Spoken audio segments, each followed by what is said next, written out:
last time we were together, we have been reading through, actually, if I recall correctly, I read all of the Didache last time.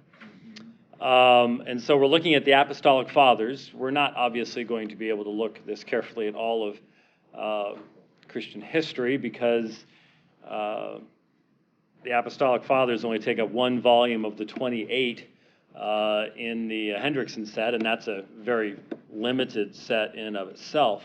So if we were to try to read all that stuff, we would never actually finish anything, and there would be no reason to do so. But obviously, the earliest examples of Christian literature we have is somewhat important to have an idea of. So we've looked at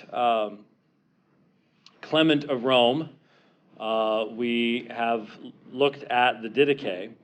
The next we're going to look at is called the Epistle of Barnabas. The Epistle of Barnabas.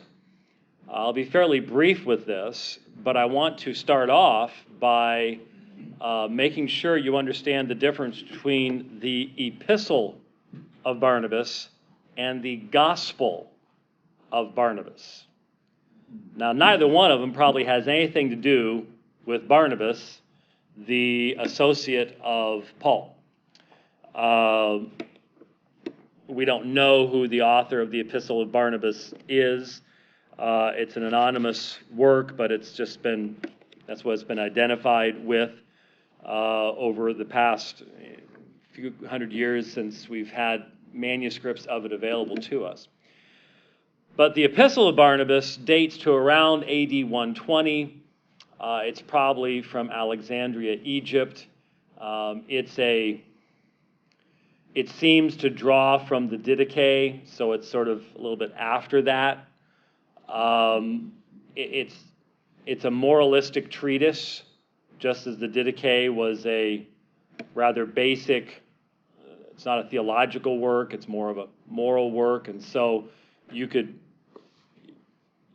easily criticize the Epistle of Barnabas for being somewhat on the shallow side, not really showing a in-depth familiarity with a fully New Testament understanding of things. We'll see some statements in it that are of interest to us, but it's not the most what I would say beneficial book. It was very popular in certain areas, but we have good reason to believe that it goes back to that early period in the church.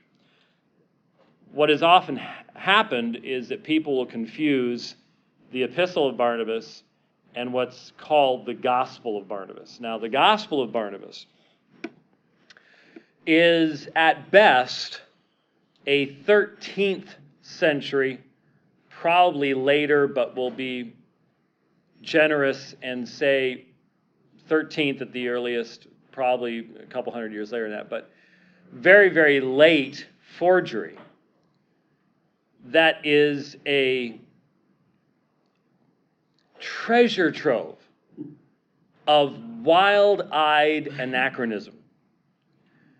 And of course, an anachronism is in a book that pretends to be a historical work from the first century. If you have all sorts of elements present in the story that did not exist in the first century world at all, that's called an anachronism. And I've mentioned it before, but let me mention it again. The Middle Ages, many people, even in the elites of society, suffered from what we would call a systemic anachronism. During the medieval period in Europe, there would be entire areas where you would never travel more than 7 miles any one direction from where you were born. And so your world was very small. Your educational level was very limited. And many people believed that the world had always been the way that it was now. And this explains why you see so many medieval paintings of biblical stories. And everyone's dressed like medieval peasants in Europe. And so David lives in a castle and he looks like a knight. And you would think that, well, they were just making a statement. No, they actually thought that, as far back as their parents and their grandparents and great-grandparents knew, this is how life was and always had been. And so documents could be forged. Forgery has, sadly, a lengthy and long history in the history of mankind and in the Christian church as well. And we'll look at some of the more famous of those forgeries that had long-lasting impacts, the Donation of Constantine, the Pseudo-Isidorian Decretals, et cetera, but there were periods of time where things that would look to us as so obviously fraudulent, we're looking at it with Western critical eyes, and those Western critical eyes have a history. And so there were books that, from our perspective, people naively accepted as authoritative and as genuine, that give clear and obvious evidence that they were anything but. But the worldview behind that critically analyzes such things, would have existed amongst the Greeks and Romans in the past, but in the medieval period, so much of that classical learning was lost that these books ended up having an impact. Now, the Gospel of Barnabas, the only people that take it seriously, promote it, make reference to it, think that it's relevant, are Muslims. Because it was plainly written by a former Christian who became some kind of Muslim, even though even the perspective that it presents is not Orthodox Islam. So this alleged Gospel of Barnabas has huge armies of hundreds of thousands of people clashing in Palestine. When Palestine was the armpit of the Roman Empire, Titus and the Roman legions were the largest army that ever marched through there during that period of time, and they were nowhere near 250,000 men or anything like that. So they've got these huge armies, and the whole teaching of the Gospel of Barnabas identifies Muhammad as the Messiah. The Quran never does that. Islam never does that.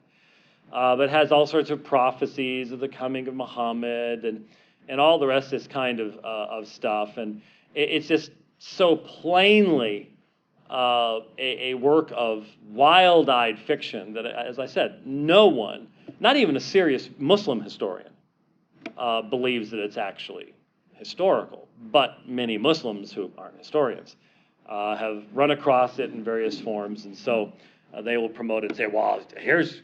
And again, you'll find anything on the internet, and people will believe anything on the internet.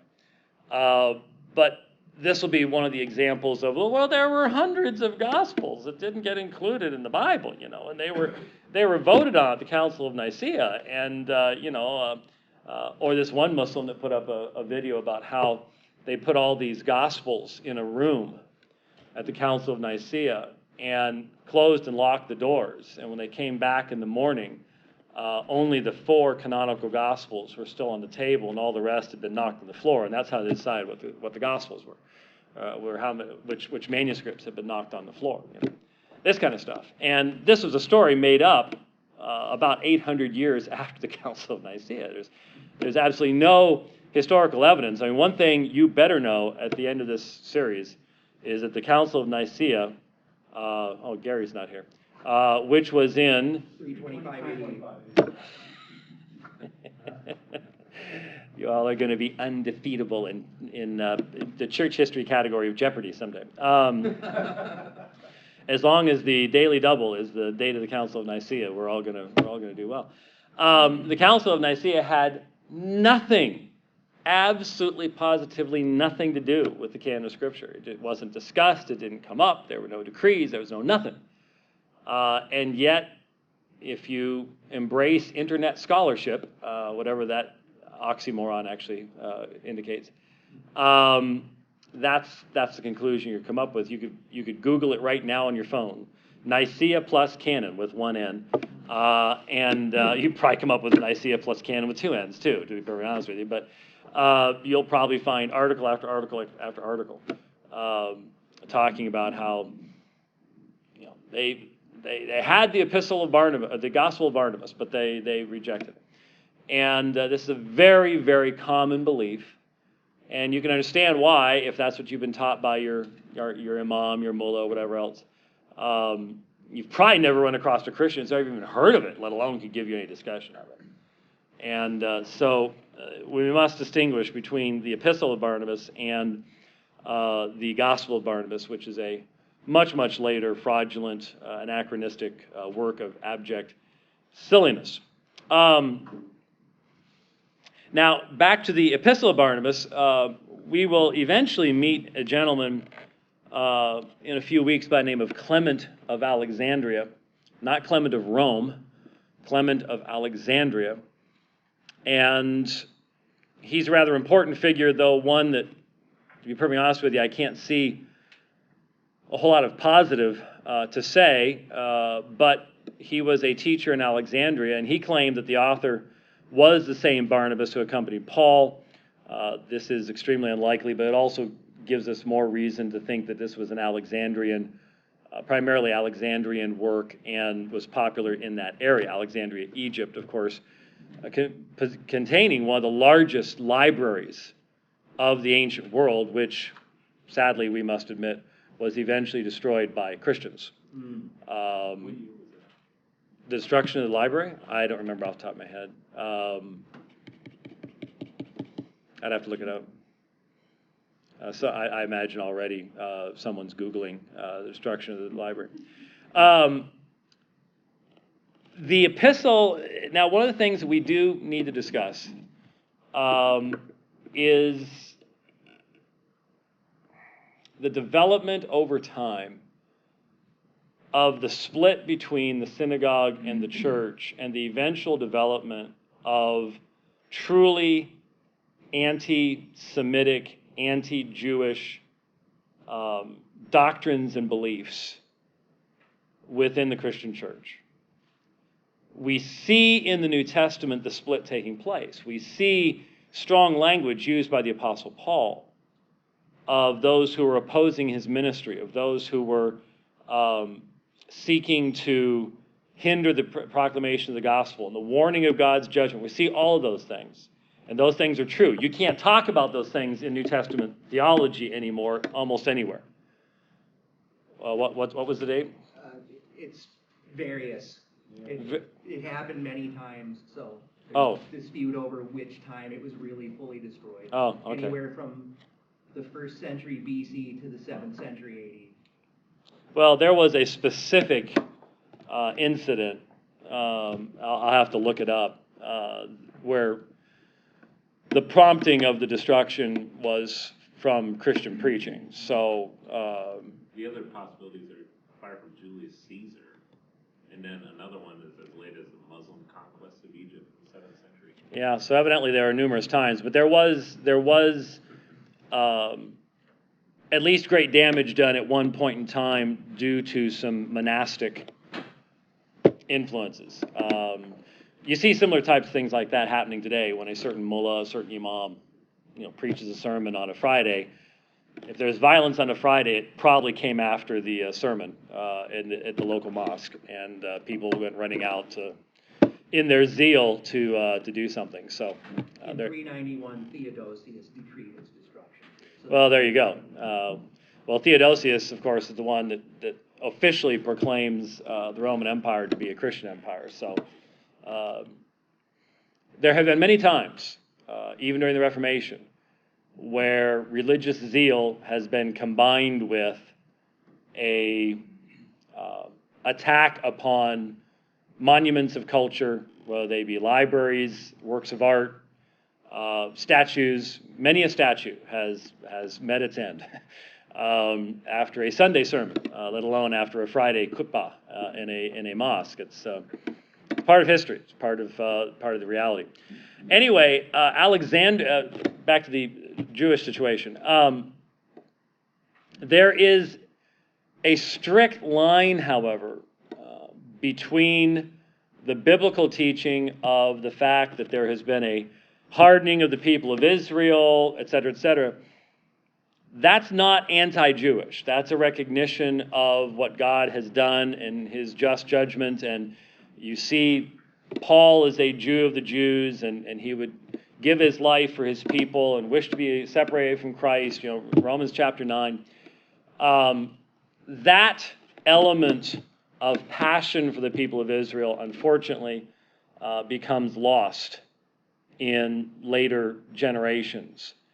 And in the Epistle of Barnabas, we find a distinct anti-Jewish polemic, but it does not partake of the anti-Jewish heresies of the later 2nd century, where people began to reject the authority of the Old Testament or reduce the authority of the Old Testament to only a matter of allegorical things and things like that. But it is a step in that direction. It is sub-biblical.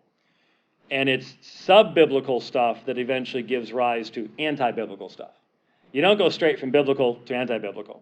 There's a process. And so you degrade, you lose balance, and then that eventually gives rise to that which is directly opposed to biblical teaching. But we have often been, I think, rightly criticized for not noting the presence of what we would call anti-Semitism, not only in the history of the church, but even in the thoughts and beliefs of men that we have great respect for. When you realize that part of the Inquisition, part of the Crusades, included tremendous physical persecution of Jewish people, when you realize that at the Reformation,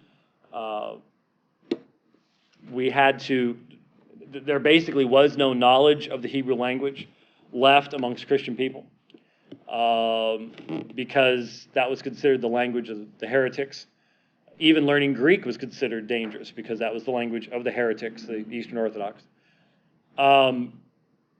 The documents that we can obtain from the papacy in the medieval period, giving just absolutely absurd credibility to some of the most wild and insane theories of Jews being behind, well, everything. If a disease broke out, the Black Plague was due to the Jews, et cetera, et cetera, et cetera. They were just a scapegoat for blaming everything by many, many people. And even the Reformers, especially Luther in his later life. In his earlier life, he was, again, when we get there, we'll discover the many Martin Luthers. You have to distinguish all the different Luthers. And that's why there is no such thing as Lutheranism. Most of modern Lutheranism is actually Melanchthonianism, his successor Philip Melanchthon. But even if you try to define what Luther taught, are you talking about the Luther from approximately 1516 to 1525? The Luther from 1525 to say 1535, and then the Luther from 1535 to his death in 1546. There's a lot of differences on many, many issues, especially religious liberty. We'll definitely watch a video eventually. There are a couple great church history videos. Some of you have seen them many times before, and some of you have not. But when you compare watching Martin Luther Heretic, where he's standing for Charles and I can do no other, here I stand, God help me, and we're all like, oh, and then you watch the Radicals, and Luther and Zwingli are only a few years later using the power of the state to murder the Anabaptists. And there's a reason for all that, which we'll get into. Sacralism, the state church, which has obviously not developed yet in the sense that it would at the time of the early church, but there is sacralism. Rome is sacral. The empire is deeply religious, but it's opposed to the Christian faith at this particular point in time.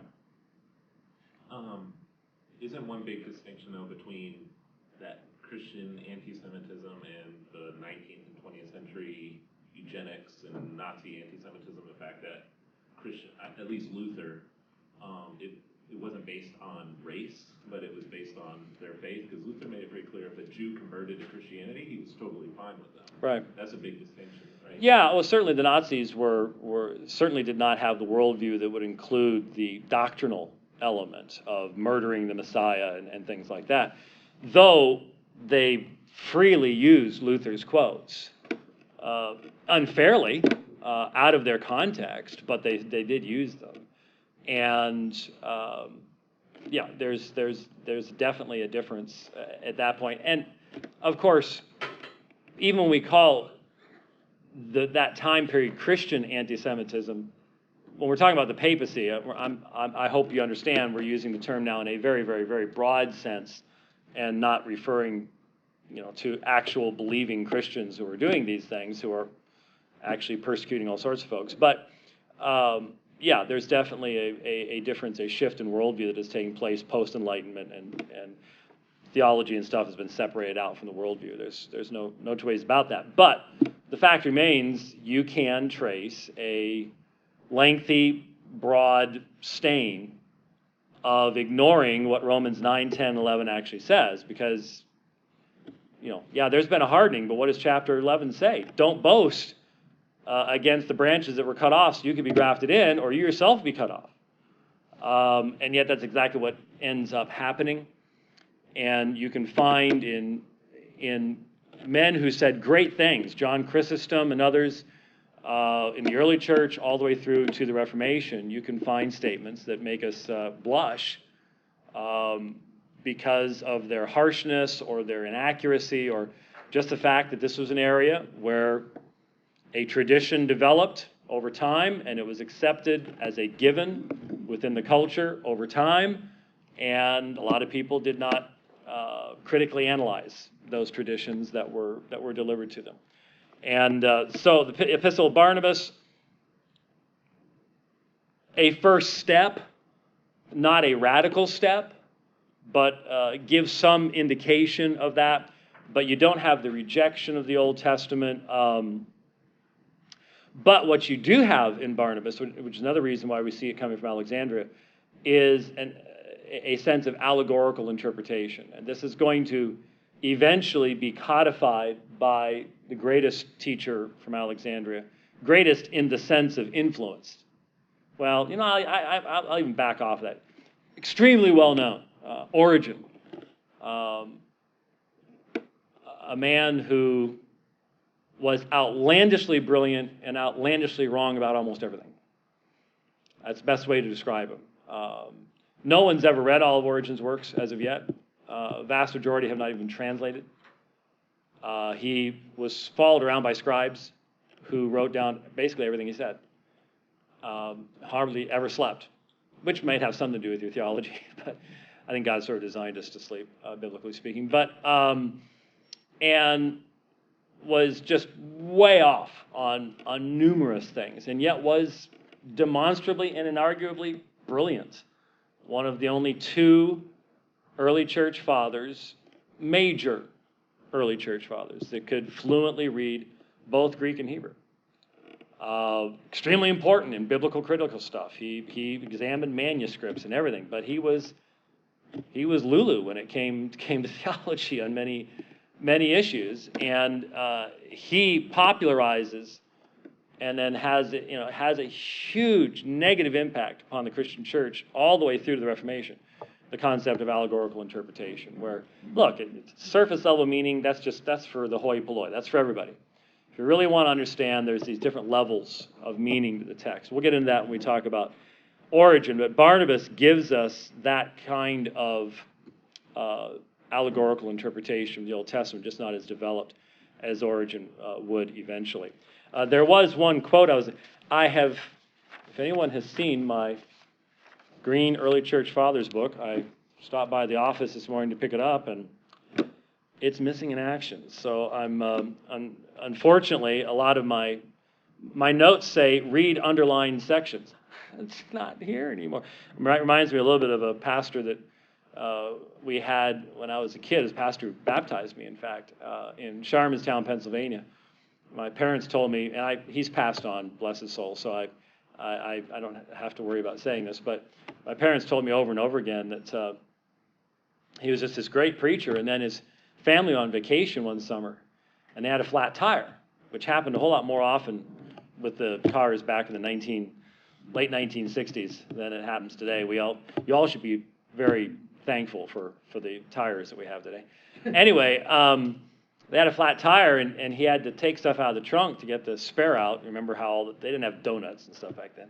They had real tires, and he left his Bible on top of the car when he got done changing the tire, and they drove off, and he forgot to grab it, and it flew off someplace, never to be found again. And they said he never preached the same again, because that Bible had all his notes. That was his entire library, and he never preached the same again. So, see, I don't have my early church, I don't have my Apostolic Fathers volume, and I'm just left going. So I guess I'm similar to him. But just one quote here from the Epistle of Barnabas. Understand, therefore, children of joy, that the good Lord revealed everything to us beforehand in order that we might know to whom we ought to give thanks and praise for all things. If, therefore, the Son of God, who is Lord and is destined to judge the living and the dead, suffered in order that his wounds might give us life, let us believe that the Son of God could not suffer except for our sake. Now, why would I mention something like this? Well, I'm pretty certain that the reason I had this particular text marked was because, once again, I deal a lot with the Muslims, and the Muslims in the Quran have a text, Surah 4:157, which says that Jesus Christ did not die upon a cross, but was raised up to heaven. Someone else died in his place is the most popular theory, the substitution theory.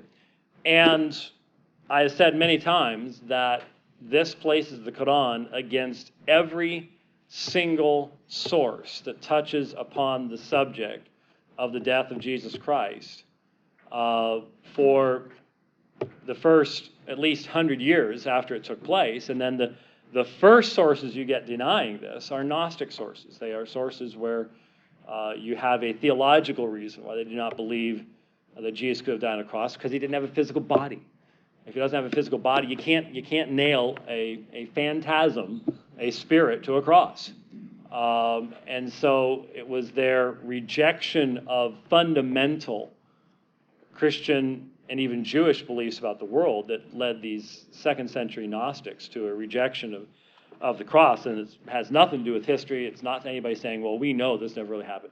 It was for other reasons. And so there you have a brief discussion of the Epistle of Barnabas. And with that, we will begin, anyways, a shift over to what to me is a much more important early church father, and one that I will read sections from that is very, very important, and that is Ignatius of Antioch. Now, there are two really famous Ignatiuses in church history. Ignatius of Antioch dies around 107 or 108 A.D. He is martyred. Who is the other Ignatius? Ooh, he stopped and asked us a question. I need to look back down at my phone and look like I am very, very busy looking something up or posting on Facebook.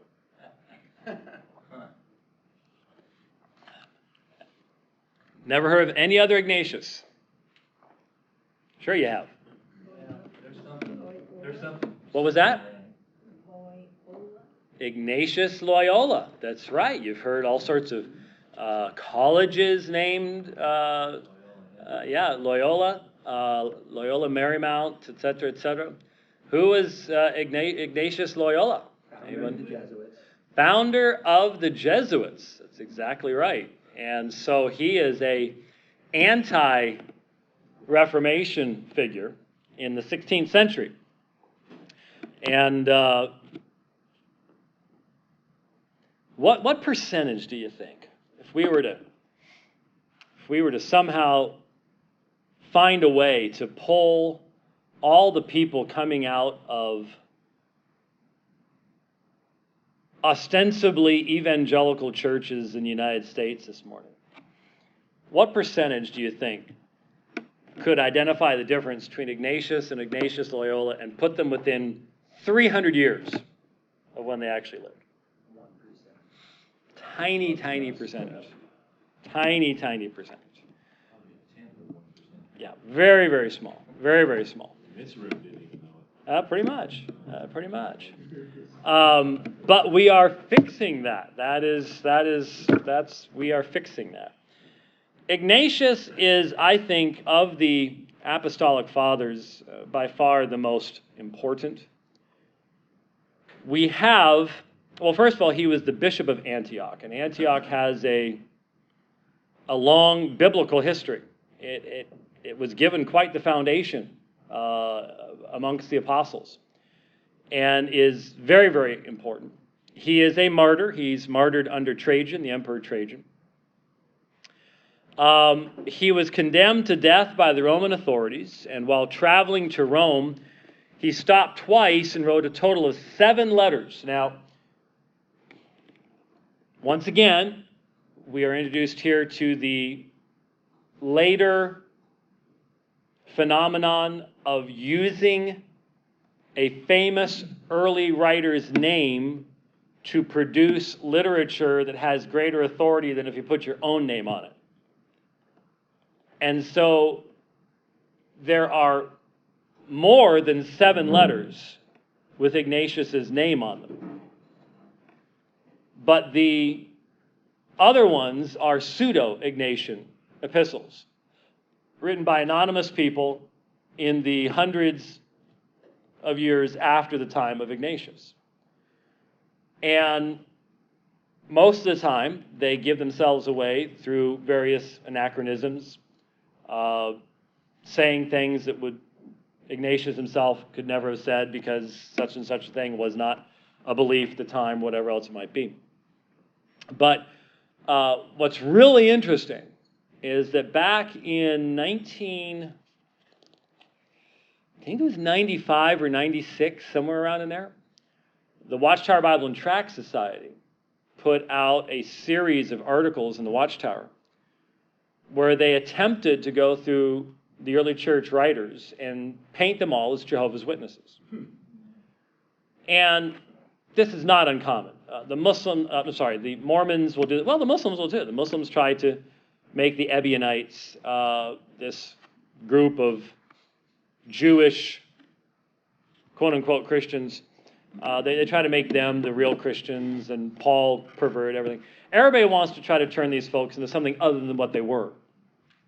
And I hope one thing that we do is that we don't try to turn the apostolic fathers into people they weren't, or the early church fathers into people they weren't.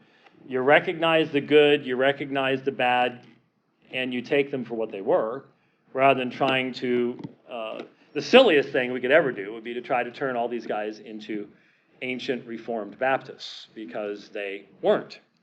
And we don't need them to be. And if you think that we need that, well, then there is a little book you could read called The Trail of Blood, which will be right down your alley, but it's really bad history. Anyway, there are landmark Baptists, by the way. The Trail of Blood is one of their favorite books. And I was introduced to that in high school, and it's like, oh, wow, we are the original Christians, and apostolic authority, and the whole apostolic succession, the whole 9 yards, and it's like, then I took church history and went, oops, glad I didn't mention that in class.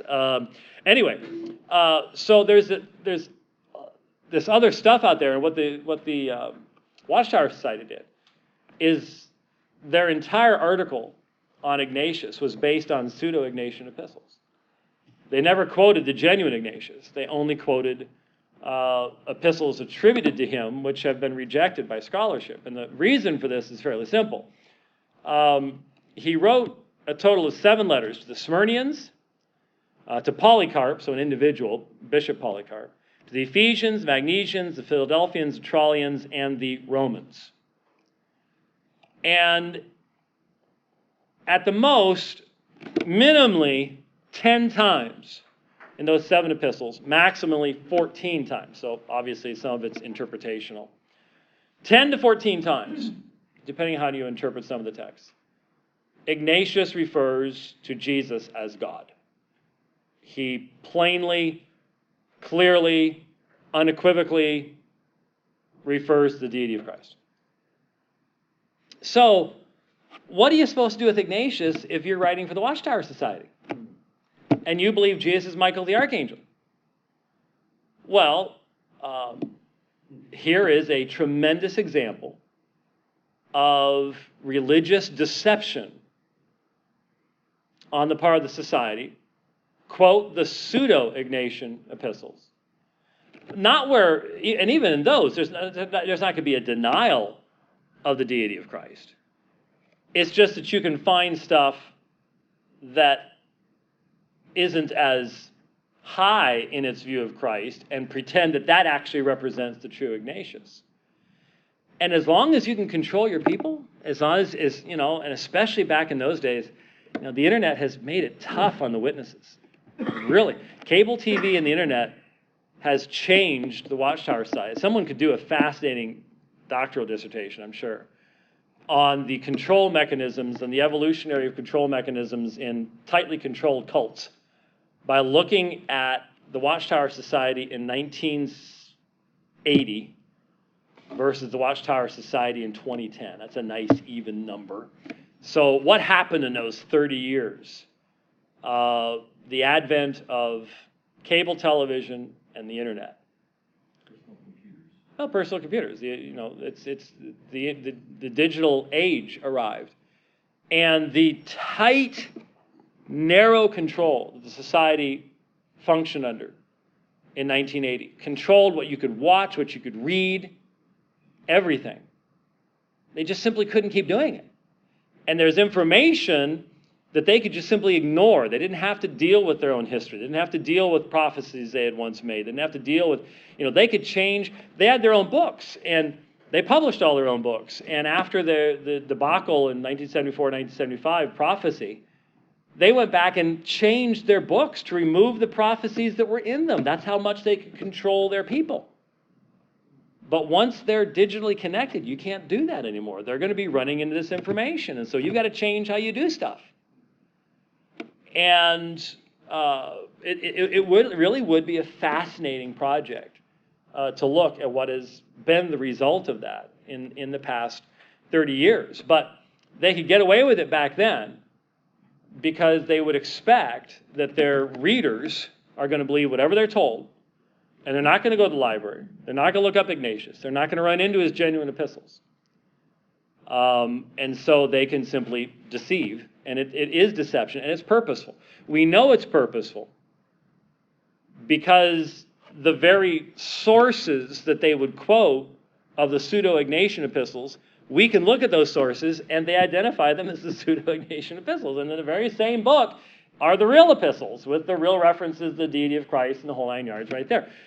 And we also know, because of a book that came out, I forgot the year now, called Crisis of Conscience, one of the former governing body members of Jehovah's Witnesses left the Jehovah's Witnesses, and he had been involved in writing for the governing body.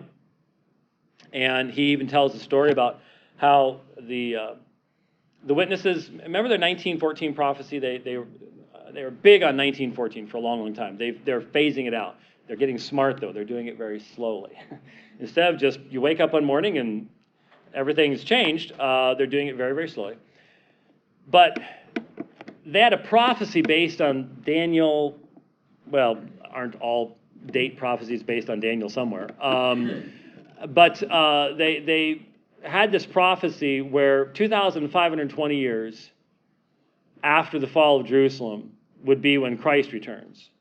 And to make that fit for 1914, Jerusalem had to fall in 607 BC. They say BCE. They use the Common Era stuff. Well, there's one little problem.